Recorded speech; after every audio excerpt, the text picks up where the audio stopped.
ও পিয়ালি দি কি করছো? কি করছি দেখ, এত এত বেনারসি কালেকশন চলে এসছে। এগুলো সব আমি এখন ডিজাইন সেটিং করছি, দাম সেটিং করছি।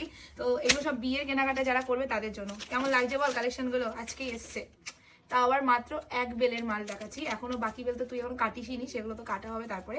জাস্ট তোদের একটা শো করছি যখন ভিডিও করছিস। কন্ট্রাস্টে দেখ এরকম সুন্দর সুন্দর কালেকশন ঢুকেছে কন্ট্রাস্টের মধ্যে। এগুলো সব পিওর বেনারসি ঢুকেছে। তাছাড়া আরো বেনারসি ঢুকেছে, কন্ট্রাস্ট ছাড়া ঢুকেছে, ওপেন তোমাদের মাসরু কাতান ঢুকেছে, বিভিন্ন রকম ডিজাইন ঢুকেছে। আমি সব একসাথে তো দেখাতে পারছি না, ভিডিও পোস্ট করে দেবো। এই দেখ শাড়িগুলো, দেখ জাস্ট দেখ শাড়িগুলো কেমন, শাড়িগুলো সুন্দর না? আর এগুলো কিন্তু সব পিওরে আছে। এগুলো সব পাবে আমাদের সব ভিজিট করলে। যারা সব ভিজিট করবে তাদের জন্য এগুলো ম্যাক্সিমাম বলি সব থেকে এত সুন্দর সুন্দর বেনারসি এগুলো শুরু মাত্র 2000-2500 টাকা থেকে স্টার্টিং প্রাইস আছে। সবাইকে বলবো জলদি জলদি সব ভিজিট করো, তাহলে এরকম কালেকশন প্রচুর দেখতে পাবে। এগুলো তো মাত্র একটা ঝলক। টাটা।